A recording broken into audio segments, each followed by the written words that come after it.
Thank you so much for having me to reflect on this question of colouring life.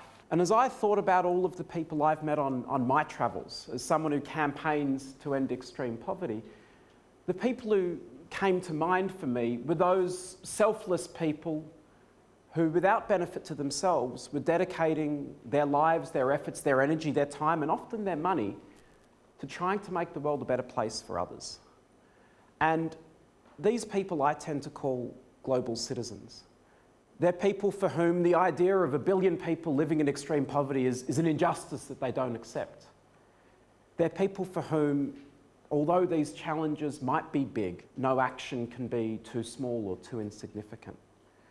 And these are the sorts of people who I've had the great privilege of meeting many of over the years, as I've wandered around the country and around the world talking, listening and campaigning.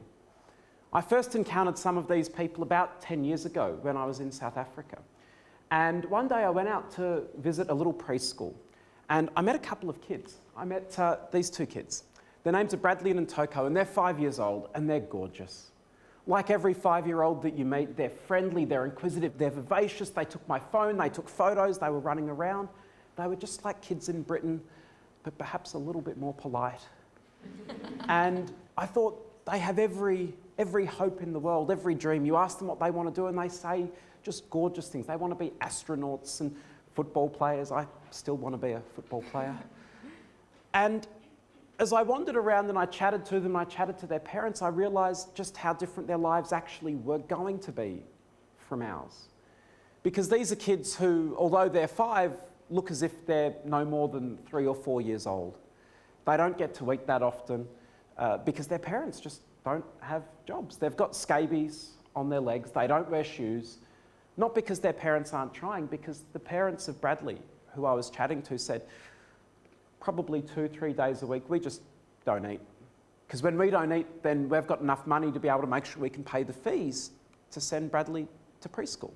And I thought, what awful decisions these people are having to make. And I thought about the selflessness of these parents, some of the first global citizens I've met, because I remember I went home at the end of this day and it was devastating. And I cried, because this is the first time I'd ever seen this sort of injustice, and I thought, what can I do? And I thought, well, how can I get behind these kids' parents who are doing everything they can to try and create a better future? As well as people like the woman in the background there, Michaela, who, even though she was just a university student at one of the local schools, was spending her spare time fundraising and helping and volunteering at the preschool to try and make sure these kids got the sort of start in life that they deserved. And when I came back from that trip to South Africa, I started seeing these global citizens everywhere, these people with such colourful lives. They're in my local community, I worked with them, I volunteered with them, and I'm sure many of you have encountered them in your lives as well. And so what I wanted to do today was share with you 5 stories about some of these people, just to reflect on how wonderful their contribution to our community is, and some of the lessons I think that I've learned, and I hope we can all learn from them. The first one of these is Cheryl, and she lives here on the Isle of Man. The Isle of Man's a little island, about 80,000 people, probably best known for a motorcycle race and being a tax haven. And when I went out there, I was going to speak to some students, and I met this woman, Cheryl.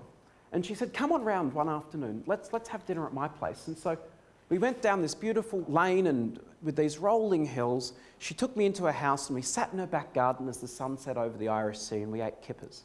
And she told me a story called Norg of the North. And she said that there was once an island that had a big mountain, a snowy mountain in the middle of it, and it was covered in forest. And on this island lived 5 creatures: Norg of the North, Sorg of the South, Erg and Werg in the east and the west, and Morg in the middle. And all of these creatures, they lived off the fruit that grew on the trees, and they lived in the trees for shelter, and this is how they got through life. And Norg was quite a hungry creature. And after a while, Norg had eaten all of the food in his part of the island, and so started just going into other people's parts of the island and started eating their food as well. And he stripped the trees and he pulled them down, and these other creatures were getting really upset. And they were saying, well, we need to do something, but the thing is that Norg had got more and more assertive and aggressive and said, well, you're not using all of your fruit, so why can't I have it? I don't need to ask. It's here for me. And eventually one day they confronted him. And they said, Norg, I know it might be a bit sensitive, but you see what you're doing and all of the food that's ours you're eating means that there aren't as many trees and there's not as much snow and I don't know how much longer all 5 of us are going to be able to survive on the island. And at this point, I realised that Cheryl wasn't actually telling me a fairy tale. What really struck me about Cheryl, who lived on a small island, who had pretty finite resources, was that actually she was dedicating her life to getting people to take a step back from their lives and reflect on what are the impacts we're having on people we may never even meet. And she said to me that she'd read that story out with kids all over the island and they'd reflected and often they'd said, well, why was Norg so greedy? And I thought that some of these amazing people who I've met, they're not campaigners in the traditional sense. They're not doing crazy things, although some of them are. They're changing our perspective on life. They're getting us to pause and reflect and think about how are our actions going to impact people who we may never meet, but whose lives we very much have an impact on and whose lives impact on us. And that was something that came home to me even more when I went to meet a girl, Emily. This is Emily, and some of her friends from high school, and they go to high school in the Hollywood Hills in California. And I went round there to talk about the work that was being done all around the world to end extreme poverty. And one of the stories I talked about to them was corruption, and how corruption is such a huge challenge in many parts of the world. And they said to me, yeah, we know. We live in Hollywood and there's all sorts of bad things that happen. And one of the stories I told them about was about this guy named Teodoro. And he's the son of the president of Equatorial Guinea, which means that he's currently the vice president because his dad gave him a job. He earns about 30,000, 40,000 pounds a year, which is, not bad. And he lives in a cosy little seaside shack. This is about 15 minutes down the road from Emily's school. And I remember talking to the students. These are all 16, 17-year-olds who came out to school on a Saturday morning, and they couldn't believe it. Some of them had driven past here before, and they said, what do you mean a dictator's son lives in this house? And I said, well, don't most dictators need houses with tennis courts and golf courses and lakes and about 12 bedrooms? And we went out to lunch after the presentation. And the girls, in between talking about college and boys, said, this makes me feel awful. This is happening in my community. But what can I do about it? And I thought that their response was great. Because as global citizens, they realised that they didn't really have the knowledge or the skills to try and address this direct issue. They knew that there were campaigners out there doing some really fantastic work to try and stop this sort of thing. But they said, let's have a look instead at what we could do. And the girls at this school, they went and raised $6,000 to try and invest in repairing water systems and wells and taps in villages in places like Equatorial Guinea where the government couldn't or wouldn't look after the interests of their own people. And I thought that that was great, that this idea that these issues are too big for us to tackle is sometimes true. So instead of trying to tackle all of it, let's pick a little small bit. And another person who picked a little small bit was a friend of mine named Rich. And we were touring around talking to lots of people about what extreme poverty is. And Rich said to me, Simon, look, every day we go out and we talk about what it means to live on £1 a day or $1.50 a day, and it doesn't mean anything to me. It's just a number. And he said, so I'm going to give it a go. I said, Rich, what do you mean you're going to give it a go? He said, I know I'll never understand it because we can never, in a place like Britain, just get how this works. But I'm going to try and do it for a couple of weeks just for food and drink. And I'm just going to drink water and I'm only going to spend £1 a day on food. And he did it. And people all around him said, what on earth are you doing? Can you even do that? How does that work? And out of that was born a challenge called Live Below the Line. About 50,000 people around the world have done it. About $10 million has been raised as a result. And I remember the first time that I did it a couple of years ago. 5 days, £5. I thought, shouldn't be too hard.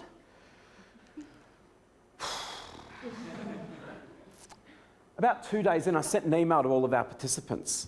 And I said, this is much harder than I thought it would be. Here's how I'm going. I had porridge for breakfast this morning, or more specifically, oats boiled in water. It didn't taste like anything other than paper. So I added half a banana. By 11 a.m. I was hungry, so I ate half a carrot. At 1 p.m. I got to have lunch. 2 slices of bread, no fillings, couldn't afford them. By 3 p.m, I wanted to crawl up under my desk. And you send emails like this, and the aim is to get people to tell us how they're doing. And one woman who sent me an email was this woman named Sue. And I think she got it just better than certainly I did. Because she said, Simon, I'm doing okay today, but yesterday I was ill with a stomach virus. It brought home to me that getting medicine, like I did from the doctor, made me not having enough money to feed the family. I imagine that a lot of mothers just suffer rather than letting their children be hungry. And it reminded me of that very first story, these kids I'd met in South Africa. And I thought, wow, we're never going to understand what these sorts of challenges are like. But people like Richard and Sue are going, okay, I'm not going to get it, but what I can do is I can try and start a lot of conversations. I can try and raise some money. And I can try and say that I stand in solidarity with these other people, that I realise that we live on one planet and everyone everywhere should be able to eat properly. And these stories that I've heard and these people who I've met are doing little things, often remarkable things in their lives that might not always seem like they change the world, but some of them certainly do. Because the next group of people who I met are an amazing bunch of people who've just about eradicated disease from the face of our planet. A guy named Clem, in 1979, was reading a magazine, and he read about this debilitating disease called polio, and how something as simple as a vaccine could pretty much prevent it. We didn't have a cure, but you could prevent it. And millions of people a year at this point were struck down by fear. Swimming pools used to get closed, and hundreds of thousands of kids were being paralysed, and thousands of kids were dying. And it's something that I cared about because my mum had polio when she was a kid, growing up in Australia. And Clem said, I want to do something about this. And so he started raising a little bit of money, but he realised that the money he could raise wasn't as good as what he could get his community to do. And Clem was a member of a club called Rotary International. Many of you would be familiar, they are everywhere. Generally middle-aged and older people who get together once a month, have lunch, and who've single-handedly just about ended a disease. Rotarians have been working on polio eradication for almost 30 years. They've raised more than $1 billion, and they've spearheaded an initiative that has led to Bill Gates, the World Health Organization, UNICEF, some of the big names, to take ending this disease very seriously. And as a result, polio cases are down 99.9% on 1988. Last year there were just 400 cases, and we could completely eradicate it in the next few years. A huge, remarkable effort led by people like us, or rather people who are a little older than people like us. And I remember sharing this story with my team because I went and spoke at one of their Rotary conferences and learned a little bit about what they were doing. And I was really inspired by that, connected to the story that my mum had told, and so were my team. And they organised this campaign in Australia a few years ago called The End of Polio. And they got together 80 university students, you know, just 18, 19, 20, 21 years old. And together with Rotary and a few other groups, they campaigned. And they campaigned to try and get the Australian government to write a cheque, because governments are much better at battling diseases than individuals are, because you need a lot of money to buy a lot of vaccines to get them at a cheap price. And these guys, together with their friends at Rotary, they campaigned, they ran petitions, they ran events, they ran a concert. And as a result, these 5 people got together, pledged $118 million that about 18 months later turned into an additional $4.5 billion that's part of a global movement that I think will see us completely eradicate a disease in the next 4 or 5 years. It started with this guy, Clem. It moved on to his local community, his Rotarian friends, and now it's a global movement of hundreds of thousands of people in places like India, in places like Pakistan, and in places like Britain. And the thing that inspires me about these sorts of global citizens is they say that a disease anywhere is something that has something to do with me. And I recognise that if I do my little bit, I can actually change the whole systems and policies that keep people poor. And so the last story that I'd like to share with you is of a guy named Donovan. He's 21, and he wanted to come to this music event that we were putting on last year in Central Park in New York. It's a pretty cool lineup, and the only way Donovan realised he could get tickets was by taking action. So he went onto this website and he took a whole heap of different actions. He signed some petitions. And when we asked him about it, he said, look, I just really wanted to come, so I did whatever I needed to. He said, I spent like an hour on the site, and then there are all these things that made me angry. So I learnt more about them and I did more action. I was upset about this thing that all these people go to bed hungry, this theme that I've talked about a few times today. And Donovan won tickets because he took a lot of actions, and so entered the draw a lot of times. And he and 50,000 of his friends got together, and they had a good time. I think importantly, they heard world leaders and celebrities and politicians and companies make announcements about the tangible things they were doing to try and end extreme poverty and the commitments they were making. We caught up with Donovan a few weeks ago just to ask, since coming along, having fun and taking his actions, what was he still doing and what did he think? And the first thing he said to us was, I see that the American government just passed some legislation on food aid reform. We won. He'd started as a music fan and suddenly realised that his voice could be much more powerful than that, because one of the petitions he'd signed and some of the stuff he was pushing had the week before been passed through the US Congress, which meant that the work that he did in support of the world leaders in this stuff, like the World Food Programme, had gotten $80 million out of the American government and had made sure that America stopped forcing farmers to get food aid the bad way and enabled them to get a lot more bang for their buck. And we asked Donovan about how it felt and what it meant to him, and this is what he said. I'm a big believer that people have the power to change things. It's really amazing to feel that you're part of something, to see all these people coming together, to know that we were listened to and we made things happen. At 21 years old, I was involved and made a difference. It's a great lesson and makes you want to continue to fight for what's right. And I think that as we look at all of the people I've met over many years, these fights of trying to do things for other people are tough. We lose most of the time. Most of the things we do don't work because these are big, intractable global challenges. But that doesn't mean that people aren't going to give it a go.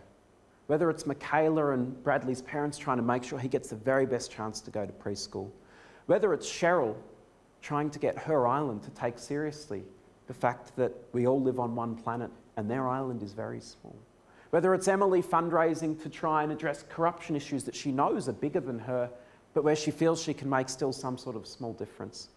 Whether it's the amazing 1.2 million Rotarians and their ability to pretty much end a disease, or folks just like Donovan and you and I. For me, the most colourful lives are lived by those people who are selfless, who see that they're part of a global community and that our ability to thrive and survive is really going to come down to doing everything we can, not just for ourselves, but for each other as well. These people inspire me. I hope they inspire you too.